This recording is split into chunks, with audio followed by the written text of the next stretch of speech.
I'm here to talk about success. I didn't have the money for food supplements or anything. So I had to go to work. So I worked in construction. I went to college. I worked out in the gym, and at night from 8 o'clock at night to 12 midnight, I went to acting class 4 times a week. So I did all of that. There was not one single minute that I wasted. And this is why I'm standing here today. With the age of 20, I went to London and I won the Mr. Universe contest as the youngest Mr. Universe ever. And because I had a goal. You see, if you don't have a vision of where you go, and if you don't have a goal where you go, you drift around and you never end up anywhere. 74% hate their job in America. The majority of people don't like what they're doing because they're really not doing it because they didn't have a goal and they followed this goal. They just aimlessly drift around, and then all of a sudden there's a job opening, so they get that job because you have to work. But then when you work, it's a chore. It's work. It's not fun. So if you think about, only a quarter of the people really enjoy what they're doing in life. So people always ask me, when they saw me in the gym in the pumping iron days, they say, why is it that you're working out so hard? 5 hours a day, 6 hours a day, and you have always a smile on your face. The others are working out just as hard as you do, and they look sour in the face. Why is that? And I told people all the time, I said, because to me, I'm shooting for a goal. In front of me is the Mr. Universe title. So every rep that I do gets me closer to accomplishing that goal, to make this goal, this vision, turn into reality. Every single set that I do, every repetition, every weight that I lift will get me a step closer to turn this goal into reality. So I couldn't wait to do another 500-pound squat. I couldn't wait to do another 500-pound bench press. I couldn't wait to do another 2,000 reps of sit-ups. I couldn't wait for the next exercise. So let me tell you something, visualizing your goal and going after it makes it fun. You got to have a purpose no matter what you do in life. You got to have a purpose. And Muhammad Ali worked his butt off. And I saw it firsthand. And I remember that there was a sports writer that was there in the gym when he was working out and he was doing sit-ups. And they asked him, how many sit-ups do you do? And he said, I don't start counting until it hurts. Now think about that. He doesn't start counting his sit-ups until he feels pain. That's when he starts counting. That is working hard. And so you can't get around the hard work. It doesn't matter who it is.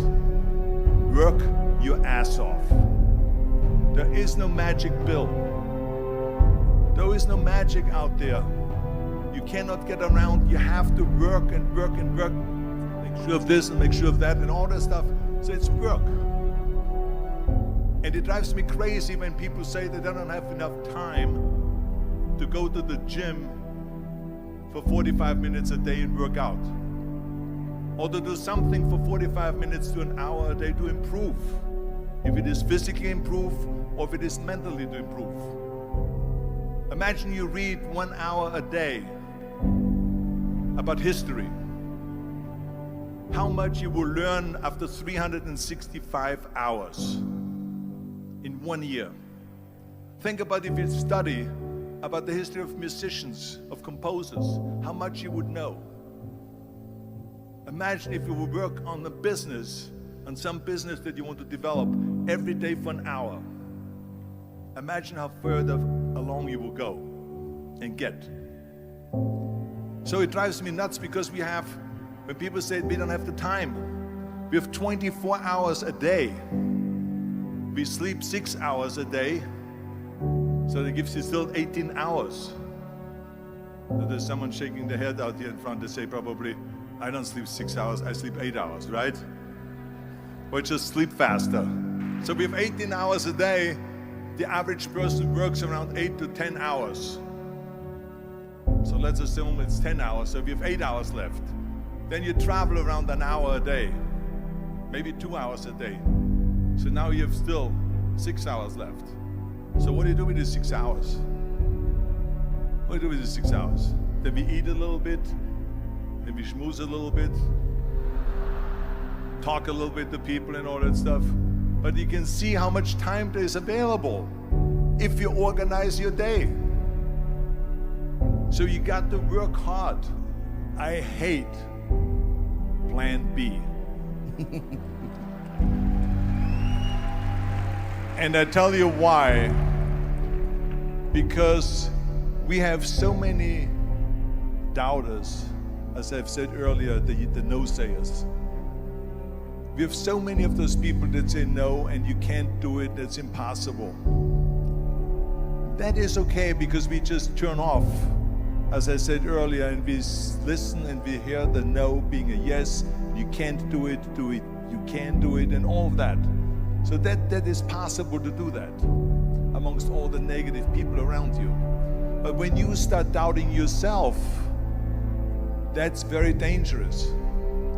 Because now what you're basically saying is that if my plan doesn't work, I have a fallback plan, I have a plan B.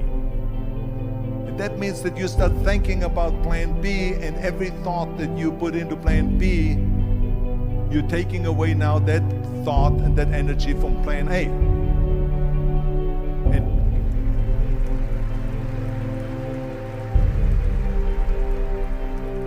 And it's very important to understand that we function better if there is no safety net, because plan B becomes a safety net. It says that if I fail, then I fall and I get picked up and I have something else there that will protect me. And that's not good, because people perform better when there's no safety net.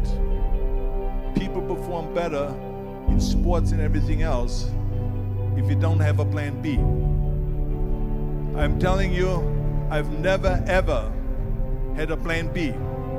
I made a full commitment that I'm gonna go and be a bodybuilding champion. I made a full commitment that I'm gonna be in America. I made a full commitment that I'm gonna get in the show business and I'm going to be a leading man. No matter what it takes, I will do the work. I will do the work over and over and over until I get it. And the same was in politics, in everything like that. So to me, it is very dangerous to have a plan B, because you're cutting yourself off from the chance of really succeeding. And the reason, one of the main reasons why people want to have a plan B is because they are worried about failing. What is if I fail, then I don't have anything else? Well, let me tell you something, don't be afraid of failing, because there's nothing wrong with failing. You have to fail in order to climb that ladder. There's no one that doesn't fail. Michael Jordan said in one of his interviews, when they said, "You're unbelievable, you're the greatest basketball player of all times." I mean, tell me about that. And he says, well, you're just mentioning the successes. But he says, for me to become the greatest basketball player, I missed 9,000 shots when I was playing basketball at the NBA games. So during these games that he was so successful, he missed 9,000 shots. Does it make him a failure? No. He's one of the greatest basketball players of all times, but he failed 9,000 times. Do you get it? We all fail. It's okay.